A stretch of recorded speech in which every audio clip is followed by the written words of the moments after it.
नहीं, रोइए नहीं, रोइए नहीं। आप जैसे युवा बहुत कम मिलते हैं। दोस्तों देख सकते हैं, मैं क्या बोलूं, मेरे पास शब्द नहीं है। एक युवा रो रहा है और इस युवा के दर्द को समझने वाला कोई नहीं है। यही इंसानियत है अधिकारियों का, नेताओं का।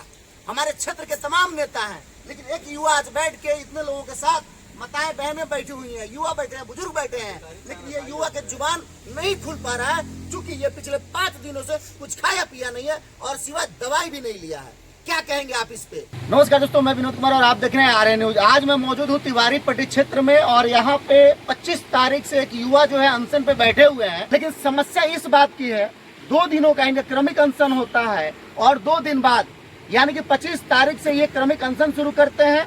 25-26 तक इनका क्रमिक अनशन चलता है और 27 से इनका अनिश्चितकालीन जो है धरना या ऐसे कहा प्रदर्शन जो है चालू है। लेकिन अभी तक कोई भी अधिकारी सिवाय डॉक्टर के यहाँ पहुंचे नहीं है। अब यह मजे की बात है दोस्तों कि भ्रष्टाचार में कोई जांच करने वाला अधिकारी त्वरित कार्रवाई नहीं करता है, उसको काफी मैनेज करने का प्रयास किया जाता है, जिसका नतीजा है कि एक युवा आज 5 दिनों से 4 दिनों से अनशन पे बैठा हुआ है और यहाँ दिन रात बैठने की प्रक्रिया चालू है। लेकिन अभी तक संबंधित जिम्मेदार अधिकारी या स्थानीय प्रतिनिधि कोई भी यहाँ तक पहुंचा नहीं है। अब हम जानने का प्रयास करेंगे कि अभी तक की स्थिति के रूप में या फिर जानकारी के रूप में अधिकारी और राजनेता या फिर ऐसे कहे प्रतिनिधियों का क्या जानकारी मिला और क्या उनका सहयोग रहा, आए कि नहीं आए, अभी तक की प्रक्रिया क्या है, आगे की इनकी रणनीति क्या है, इसके संबंध में हम जानेंगे। अभी आपका 25 तारीख को क्रमिक अनशन चालू हुआ, 2 दिन तक लगातार चला। 2 दिन के बाद फिर आपका अनिश्चितकालीन के लिए धरना ये शुरू हो गया, आमरण अनशन हो गया है। तो क्या अभी तक किसी अधिकारी का फोन आया आपको? हम लोग को हम लोग के पास अभी नहीं आया, डॉक्टर लोग आए हैं।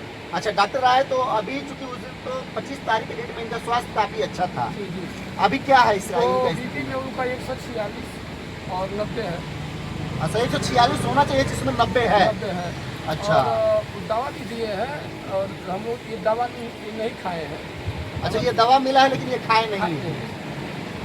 तो आप एक बात बताइए, आप लोग चूंकि अनशन यहाँ कर रहे हैं, अधिकारियों का सहयोग नहीं है, ये आम गया है तब अधिकारी हम लोग को पूछने के लिए नहीं आ रहा है, क्योंकि हम लोग गरीब जमीन से हैं, पैसे से नहीं हम लोग। तो हो सकता है कि अधिकारी हम लोग का जांच कर रहा है, चाहे हमारी ताकतें की आजमा रहा है, लेकिन यहाँ जनता की चटानी ताकत यहाँ इकट्ठा है और कुछ भी हो जाएगा, अधिकारी को यहाँ आना ही पड़ेगा। आज नहीं तो कल उसको आना ही पड़ेगा, नहीं तो हम लोग इसके आगे और भी आगे अगला कदम बढ़ाएंगे। अगले कदम में अगली रणनीति में क्या है? सर, अगली रणनीति है कि हम लोग यहाँ पुतला फूकेंगे और दूसरी बात कि यहाँ जरूरत पड़ेगी तो जीएफसी से खुनवा कर बेटी को और हम लोग समाधि ले लेंगे। तो ये सोचने वाली बात है। खैर, ये तो बहुत तरह की बातें होती है अनशन करने वाले व्यक्तियों का, लेकिन एक व्यक्ति अगर ये कह रहा है तो इसमें कुछ तो सच्चाई होगी। और इस मामले में एसडीएम तमकुही राज माननीय आकांक्षा मिश्रा जी को इस बारे में सोचना चाहिए। और अभी तक जैसा कि पिछली बार आप लोगों ने धरना प्रदर्शन किया 1 महीना पहले, और आकांक्षा मिश्रा तमकुही राज एसडीएम मैडम जो है उनकी तरफ से आप लोगों को आश्वासन मिला कि इस पे कार्रवाई होगी, तो उसके संबंध में अभी तक कार्रवाई नहीं हुआ क्या? सर, आकांक्षा मिश्रा जो आई थी बड़ी प्रेम से आई, हमको जूस भी हम लोग को पिलाई और पिलाने के बाद जो आश्वासन दिया कि हमको 15 दिन का मौका दीजिए। हम लोगों ने कहा कि आप 30 दिन का मौका ले लीजिए और 30 दिन से बीत भी गया, समय भी बीत गया, निकल गया, लेकिन उन्होंने अभी तक वहाँ आई नहीं। दोस्तों मजे की बात किया है, आज तक मैंने जो इधर का अनशन देखा है, आज तक इधर की जो व्यवस्था देखा है, जब एक युवा रोड पे बैठता है तो अधिकारी आते हैं, नेता आते हैं और एक गिलास जूस का ला करके और उनको शांत करा के चले जाते हैं। लेकिन अगर उस पर कार्रवाई की बात किया जाए तो जो टाइम लेते हैं उसमें बस कोरम पूरा करने की बात कही जाती है, बाकी उसके सिवा कुछ नहीं होता है। और उसी के दरमियान अगर देखना चाहेंगे आप तो ये दूसरी बार जो बैठे हुए हैं सुग्रीव कुमार जी अनशन पे, ये उसका उदाहरण है। क्योंकि अगर कार्रवाई हुई होती तो ये आज दोबारा नहीं बैठे होते। क्यों? उनसे कहा गया कि बेल वाउचर और रजिस्टर हमको चाहिए और हम लोग 10 महीने से इस लड़ाई को हम लोग लड़ रहे हैं, तो ना रजिस्टर मिला है ना बेल वाउचर मिला है। यही ईमानदारी है? या अधिकारी जो कहते हैं यही मैं बार बार कहता हूँ, अधिकारियों कथनी और करनी में आसमान धरती का अंतर है। शायद ये अधिकारी अगर अपने जुबान पे आ जाए तो किसी की औकात नहीं है कि किसी व्यक्ति को कोई व्यक्ति प्रताड़ित कर सके और उसके अधिकार को रोक सके। क्या कहेंगे आप? बोलिए नहीं, हौसला रखिए।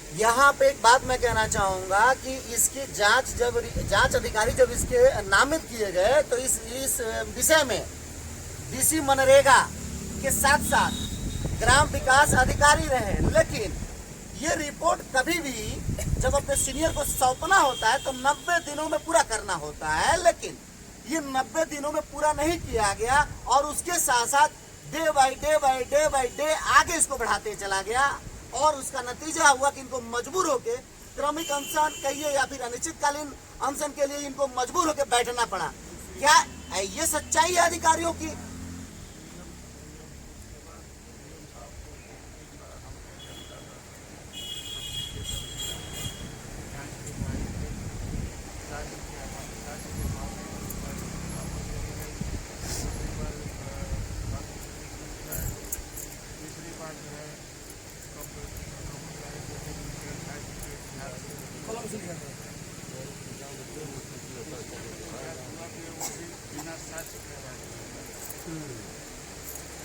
तो अभी अच्छा ये भी पता चला कि यहाँ पे किसी का जमीन वगैरह भी मैटर है। क्या मैटर है?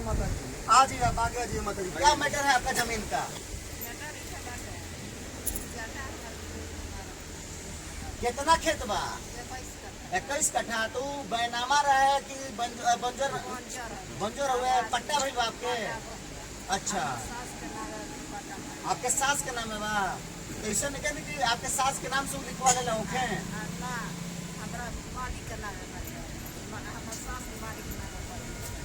अच्छा,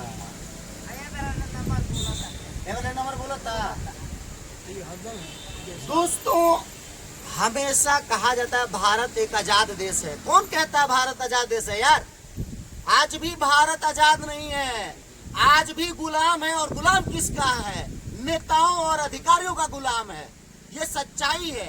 एक पूंजीपति जब खड़ा होता है तो हमेशा गरीब को रौंदने का काम करता है। आपके सामने एक महिला उदाहरण को देख सकते हैं। शायद हो सकता हो प्रधानी रहने के समय हर व्यक्ति अपने पद का दुरुपयोग करता है, हर व्यक्ति अपने अधिकारी होने के पद का दुरुपयोग करता है, हर नेता अपने राजनेता होने के पद का दुरुपयोग करता है। ये सच्चाई है और ये सच्चाई इस महिला के सामने दिख भी रहा है। और उसी का नतीजा है कि एक व्यक्ति, एक युवा, एक नौजवान आज मजबूर हो अनशन पे बैठा हुआ है। तो दोस्तों, इनकी सिचुएशन ऐसी है कि अगर अधिकारी समय रहते, फिर मैं दोबारा कह रहा हूँ, अधिकारी अगर समय रहते यहाँ नहीं पहुँच के और इनके क्रमिक अनशन को या अनिश्चितकालीन अनशन को नहीं तोड़वाते हैं तो हो सकता हो कि इनकी तबीयत और सीरियस होगी और कल के डेट में इनके साथ कोई बड़ी घटना भी घट सकती है। तो आप लोग इस वीडियो को ज्यादा से ज्यादा शेयर करें ताकि संबंधित अधिकारियों तक जाए। धन्यवाद, नमस्कार।